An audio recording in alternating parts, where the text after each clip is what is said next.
In the last video, we designed and installed the Druid graphical interface on a Raspberry Pi and connected to it from Android over Bluetooth. It only took a few minutes and the UI was nice, but it didn't actually do anything too useful. Here we'll react to user actions and extend the functionality using a Python module. The builder-generated program included a few Python examples. The full demo.py includes reminders about the elements you added to the menu structure and a good deal of sample code. But we'll start fresh here and build a simple test module up from scratch. Inside any module to be loaded by the Druid program, there's really only one requirement: declaring a class called Serial UI Handler. You could do nothing at all in this class and it would load correctly, if pointlessly. Instead, we'll override a method called loaded just to give us a little feedback.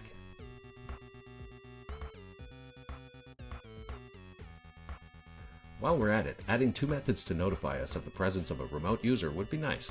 Here I'm just printing out a little sentence, but you could of course do anything you need in these methods. If they're named user enter and user exit and respect the camel case, they'll be called whenever someone connects to the Raspberry Pi over Bluetooth. Once the module is over on the Pi, launching your program with the -m argument along with the path to the module is all you need. Here we see that loaded was indeed called. Connecting to the device then triggers the user enter method.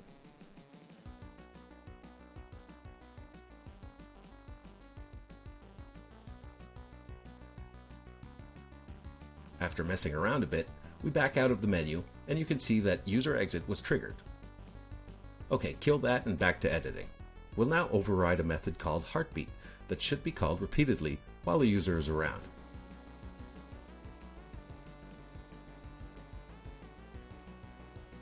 Move that to the Pi, launch the program, module loaded. Now when the user is connected, the heartbeat function is called periodically, the actual frequency being configurable later. Okay, back to editing. We're going to start playing with the menu items. The first way to do this is to use the Serial UI crawler, passing for each item a function to call back. We're using Serial UI, so don't forget to import it even if it's built in. Now we need that callback. Define it so it will accept the menu item.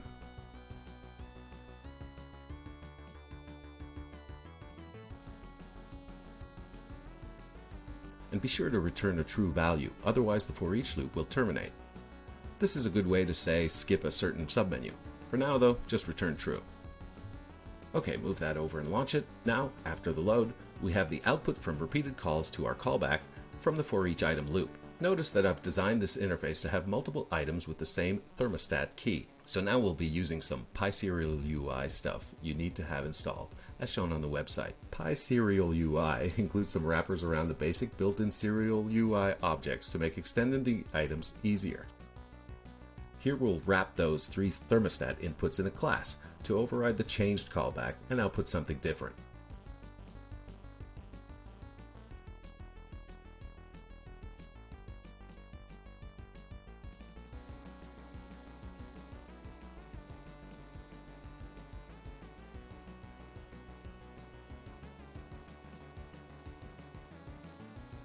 I'll print out the value locally and send over the same string to the remote client.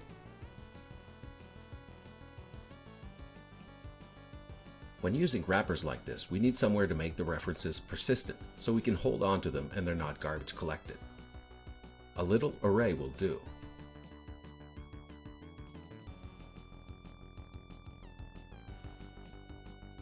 Finally, in our crawler callback, if the item was just received as one of the thermostats, then we instantiate a thermostat object, passing it the item in the constructor, and stick that into the list. Okay, good enough. Now on the Pi, we launch with the updated module.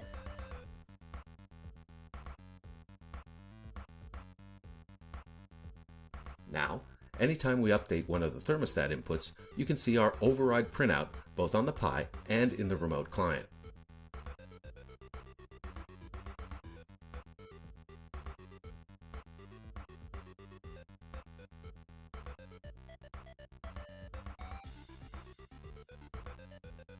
Okay, cool. So far we've been using the for each item crawler, but that's not the only way to get at the items. If we launch with the barebones.py sample instead, we get a Python shell. From here, we can investigate the Serial UI menu item tree.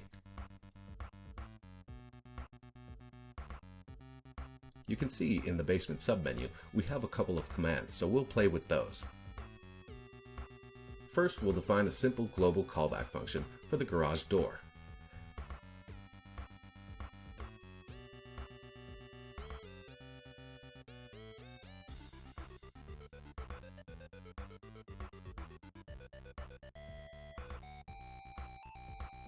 Now in the loaded method, we can access the item directly through the Serial UI menu tree and set the callback to use when triggered simply by passing it to the setOnTriggered method of the item in the tree.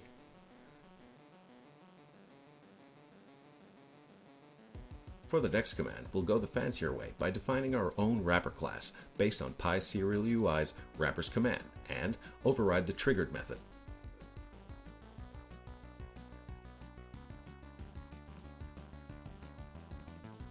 You could do anything of use here, like play with the GPIO, but we'll just print out some text.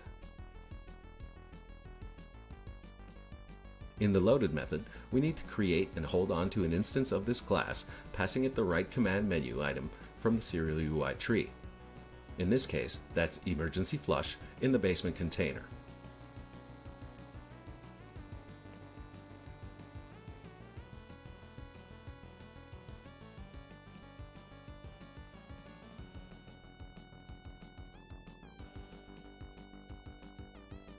Okay, that's it. Move it over to the Pi, launch it and connect.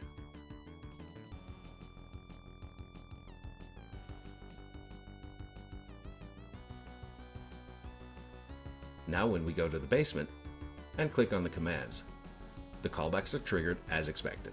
So there you have it, a sweet GUI for your Raspberry Pi that you can customize with all the ease and power of Python.